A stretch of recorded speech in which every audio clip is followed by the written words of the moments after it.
Hey guys, I wanted to take this opportunity to do sort of a half tutorial, half review on a bold lip look. And I don't think this is necessarily, when I say bold, it's not like it's not anything you couldn't wear to work or anything like that, but it's just a step up from the nude look that you might have seen me wearing in a lot of these videos. And I just wanted to give you an idea of how you can achieve a look like that, because I think it's something that people almost see it as a risk, like, oh, I don't want to do too much on my mouth, but you know, you can, and you can actually have a pretty natural look with it without going, not there's anything wrong with bright red, but without going, you know, bright red or bright pink. But you can have a deeper tone on your lips, and it can actually be really, really flattering for your skin tone and your eyes and just your whole face in general. So what I'm going to do is focus in on a couple of products as I do the application that I want to review. One of them is something that I have, you know, a product I've used for quite some time that I really like, and another is a new product that I'm really, really excited about, just out in stores, and I want you to know about that too. So first off, let's just go through the process here real quick. What I would do when I'm starting to do my lips is put on some kind of a lip primer, or really just a good lip balm will do. I like to use the Burt's Bees lip balm, but I have like a whole little drawer full of lip balms, so really any of them would do. You just want something that's not too slick. You know the texture of a lip smacker, if you're familiar with those? Those are bordering on a little too slick. You want something that's got a little more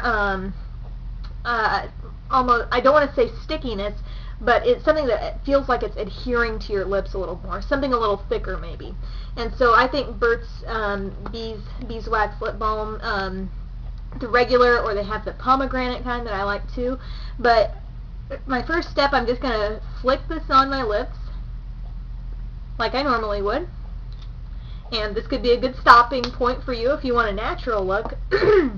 But then we get to the phase after this where we could either line all around and fill in, or we can go ahead and put lipstick on and then kind of outline after. Now this is a personal preference thing. This depends on, do you have a liner shade that you really, really like and you want that color to come through more? If so, I would tell you to go ahead and line your lips all the way around and fill it in with your liner. If you have a clear liner, which some of you may have heard me talk about that before, that's a great option. At this point you could go ahead and use that if you want to, but for the purpose of this look, I'm going to go ahead and start with my lipstick. And the one which I will be doing more of a review on as the video goes on, but this is Revlon Colorstay lipstick, and the color is Fabulous Fig. Okay, this is the color. I hope you're getting a decent idea of what that is. It's somewhat deep. It's kind of, because when the light hits it, it almost seems lighter than it really is, but it is kind of a deep, I want to say brownish plum almost. Okay, this would be a pretty flattering color for a lot of you with medium skin tones or even darker skin tones. If you have fair skin, very fair skin, and you're watching this, use a very light touch with this. You might also want to even just use a lip brush, because that can give you a little bit more sheer application of this. You don't want it to be too strong if your skin is very light. So I'm going to go ahead and apply this, and this has the nicest like vanilla scent, I think.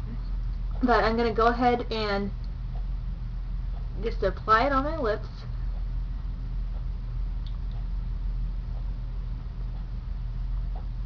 Just like so.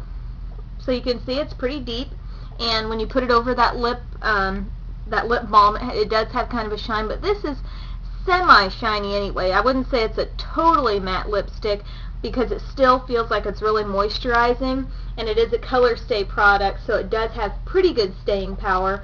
I won't say it's necessarily what, like, you know, some of those really, really long wearing lipsticks and lip glosses are, but it'll stay pretty good for you. So at this point, I don't want to alter the shade of this too much, but I do want to kind of define my lips a little bit more.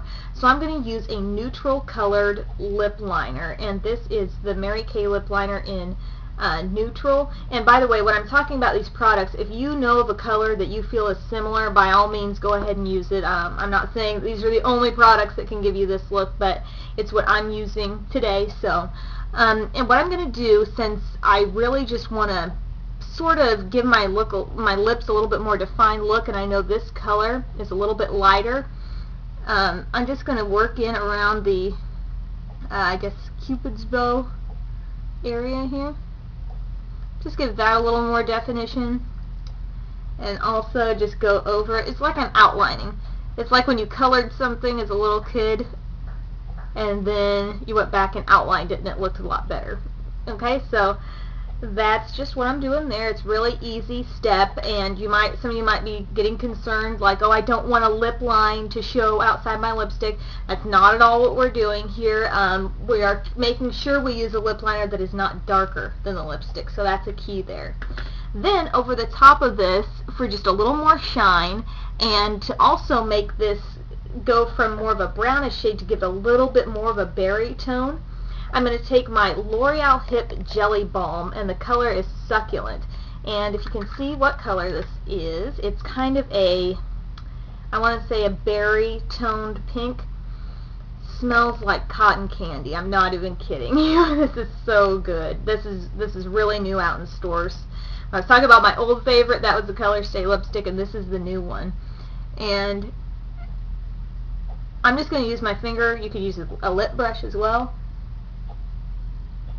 But just kind of have it, glide over your lipstick. And this look, it's not overly shiny, but it is something about the texture of this feels so moisturizing on your lips. And it's also just the slight tint of this plus the more brownish shade. You can't go wrong with that if you're wanting kind of a deeper lip look. So I just want to talk a little bit more about the Colorstay lipstick. It's got a really, really smooth texture. This is not a lipstick that's going to feel heavy at all on your skin or on your lips. Or if you want to wear it on your skin, I guess it's not going to feel heavy there either. But you can see as I just put that on my hand, see that little bit of a sheen it has? It feels very soft like that on your lips. And I also don't feel like, I feel like when I wear it, I don't have that odd kind of like lip peeling thing going on with my lips. So I enjoy that. It's fairly long lasting. It is not drying, and I'm sure there's other shades in this line that are good, but again, this is Revlon Colorstay in Fabulous Fig. And then this L'Oreal Hip Jelly Balm. This is something that I got from Walgreens. I believe both of these products are probably in the $6, $7, $8 range, depending on where you shop for them at or what kind of deal you get. And this is the same container as the L'Oreal Hip cream liners, if you're familiar with those. So you're getting kind of a little glass tub here, and the label is on the bottom of that. And the smell, I'd heard people reviewing this, or heard, read, and I heard people say that the scent was so good, and they were really right. You can kind of think almost like caramel sometimes. I guess if you're thinking about caramel, but I instantly just think cotton candy, and when I look at it, I think that too. So this is good alone too.